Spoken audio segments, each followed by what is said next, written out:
tanggal 22 Juni itu Fathahillah berhasil menduduki Sunda Kelapa. Itulah yang menyebabkan adanya beberapa keluarga besar bangsawan yang ada di Jakarta dan menurunkan nantinya para ulama. Data lu mana? Carita Purwaka Carubanagari, Negara Kertabumi, termasuk juga dengan jalur Sasarasilah.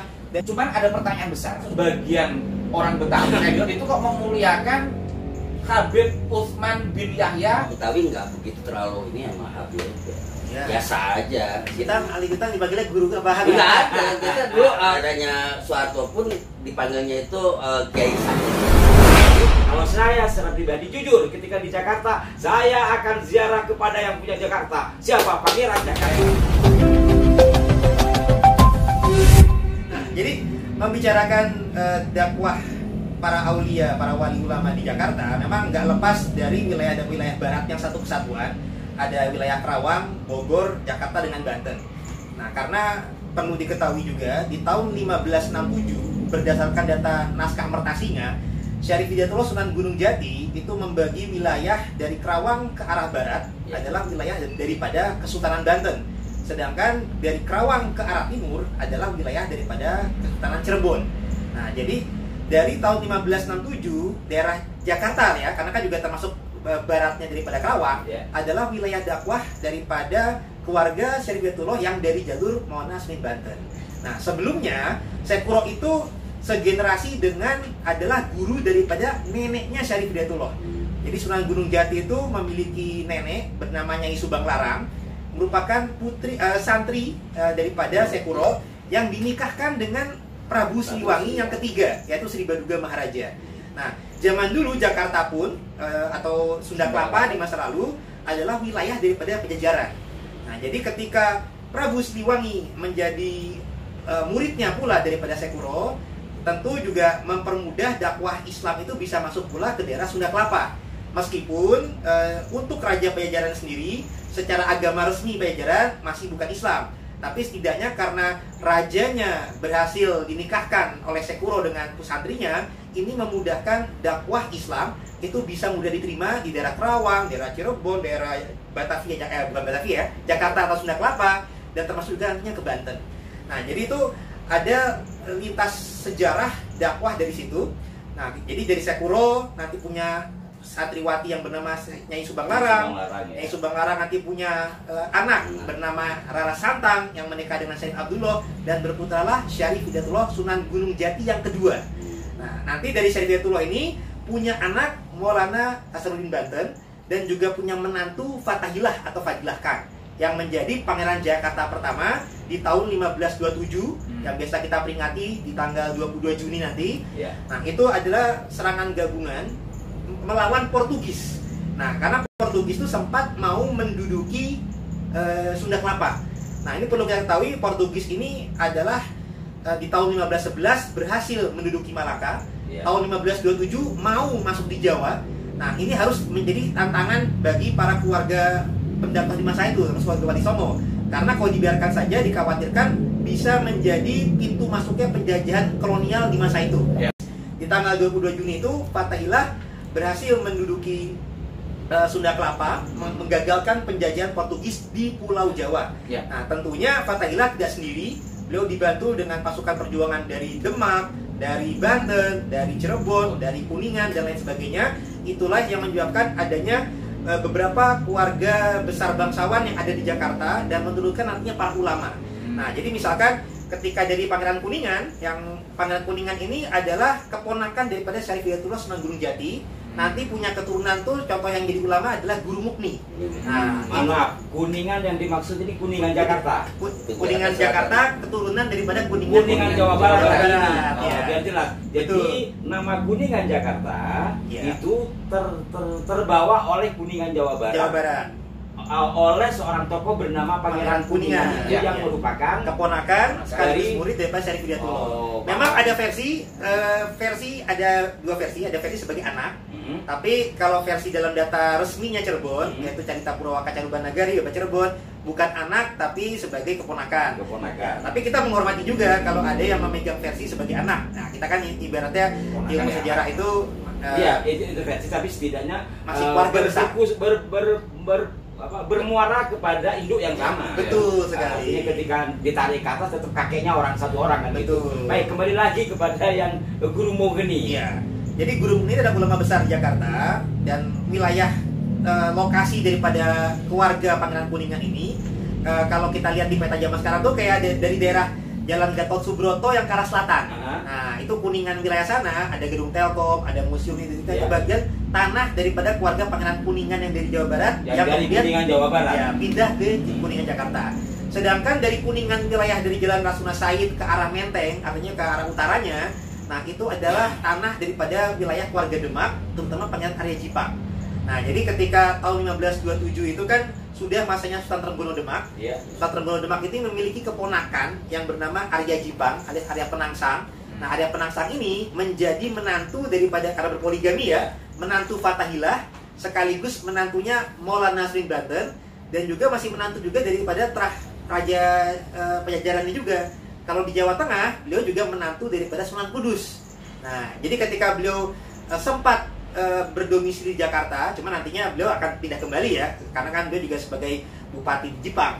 Nah, tapi beliau sempat menjadi kekeluargaan, punya keturunan, menikah dengan wanita setempat. Keturunan inilah yang meneruskan perjuangan dakwah di bumi Betawi atau Jakarta. Melahirkan Syekh Junaid Al-Batawi. Nah, tentunya menurunkan Syekh Junaid Al-Batawi di antara keturunannya.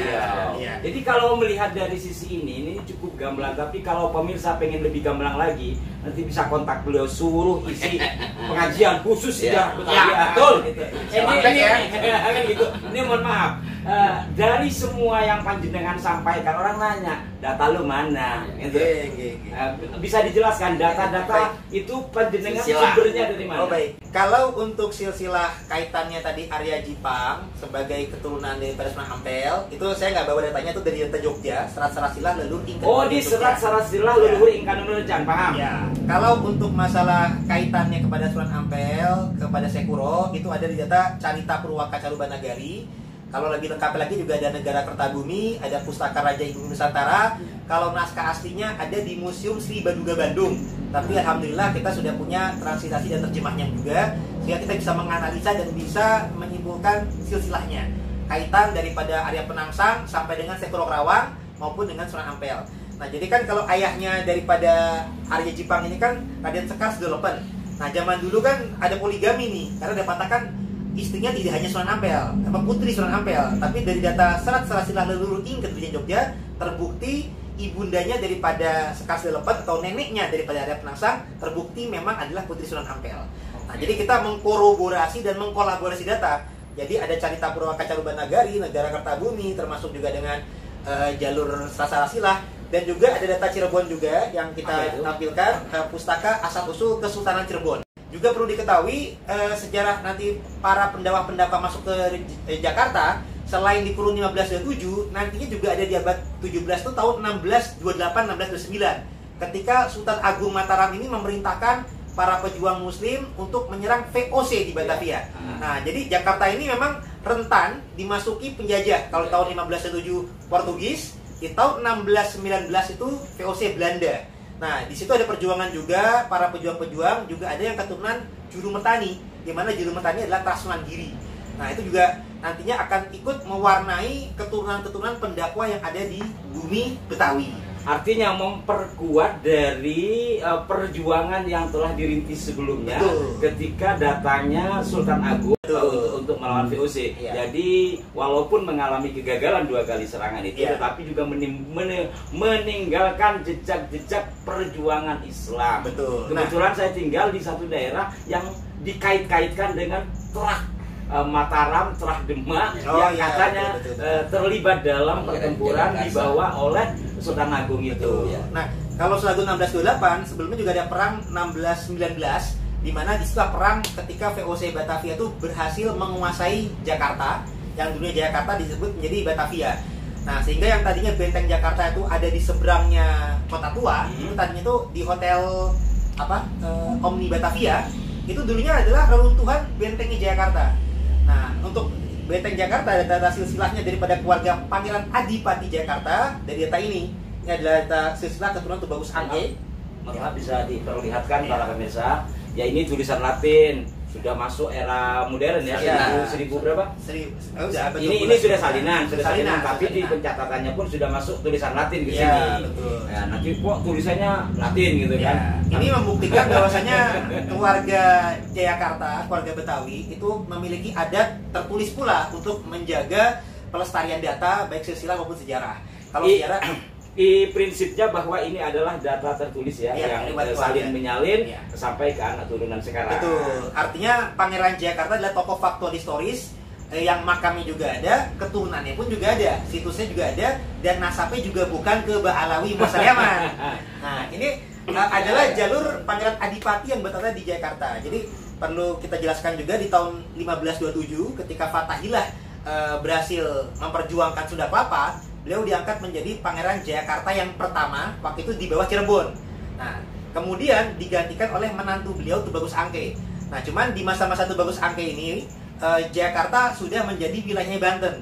Sehingga bagi Banten, Pangeran Jayakarta pertama bagi Banten adalah Tubagus Angke. Tapi kalau bagi pandangan Cirebon atau pandangan kepemimpinan Islam, Tubagus Angke adalah Pangeran Jayakarta yang kedua. Nah, yang kemudian adalah pangeran yang ketiga, Pangeran Sungerasa Jayawikarta alias Pangeran Wijayakrama.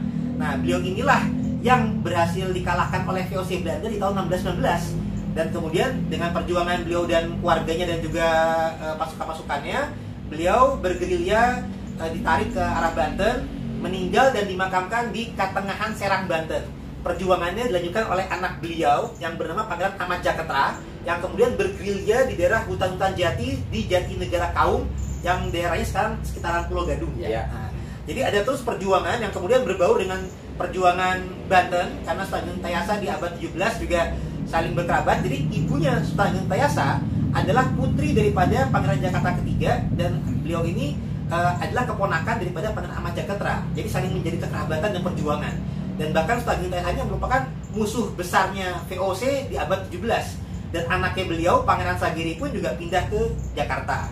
Jadi di Jatinegara Kaum Jakarta itu ada 3 tokoh yang menjadi tokoh besar yang bagus buat diziarahi daripada menziarahi jalur-jalur yang tidak jelas. Ini yang tokoh pejuang asli Jakarta, ada Pangeran Ahmad Jaketra, ada Pangeran Sagiri, ada Pangeran Sangyang. Nah, jadi Pangeran Sagiri adalah anak Sultan Tayasa, merupakan cucu keponakan daripada Pangeran Ahmad Jaketra dan menantu daripada Pangeran Sangyang. Kalau Pangeran Sangyang telah pribumi asli ke Prabu Siliwangi, tapi ibunya pun juga jalur syarifahnya jalur Banten. Nah, sedangkan kalau Pangeran Sagiri anak Sultan Tayasa jalurnya ke Al-Kazim Al-Husaini, dan Pangeran Jayakarta jalurnya ke Al-Jirani Al-Hasani. Ya, terima kasih itu bagus. Gus Irfan barangkali. Oh ya, makasih Gus Rahman. Jadi gini, itu bagus, menarik sekali. Cuman ada pertanyaan besar. Kan selama ini kita sering dengar kalau nggak ada kami, maksudnya Mbak Alwi, kalian nyembah pohon. Maksudnya di Jakarta ini kan sudah kalapa juga kan gitu. Terus kaitannya, kok bagaimana sebagian orang Betawi yang memuliakan Habib Utsman bin Yahya yang notabene pernah dapat medali dari Belanda, termasuk menantunya yaitu Habib Ali Kuitang yang juga dapat medali lebih dari mertuanya, dapat medali 2. Nah, ini kok bisa sampai ke situ kenapa? Padahal berarti dapat 2. Makanya, padahal dari statement Kiai Imaduddin Utsman Al-Bantani ada suratnya katanya.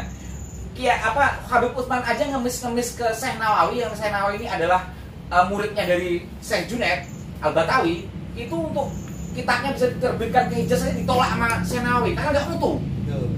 Saya dapat info dari Gus Ali, kitabnya itu tipis-tipis.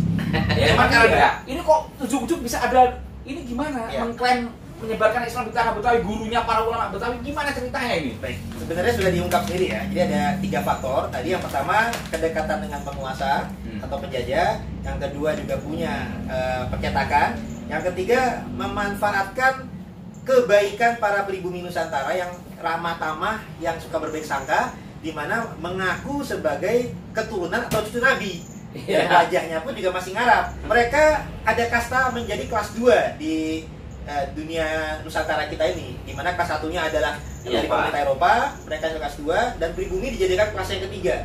Sedangkan pendakwah kita yang dari pribumi dulu tuh tidak mengedepankan silsilah, yang dikedepankan adalah ilmu.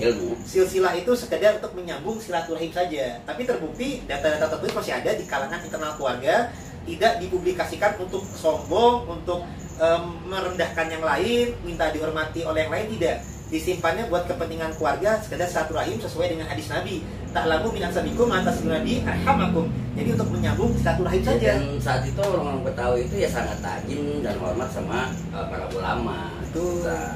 Nah, sehingga nih apalagi ulama yang mengaku cucu Nabi kan mencari keberkahan, sehingga mereka menginginkan kepada Utsman bin Yahya. Cuman perlu kita tampilkan, ya jelaskan juga, di masa itu ada ulama Nusantara yang berani mengkritisi Utsman bin Yahya, yakni Syekh Nawawi, murid daripada Syekh Junaid al-Batawi. Tapi saat itu Betawi nggak begitu terlalu ini sama Habib, biasa aja. Kita tuh dulu panggilnya tuh sama ulama-ulama kiai-kiai itu guru, gitu.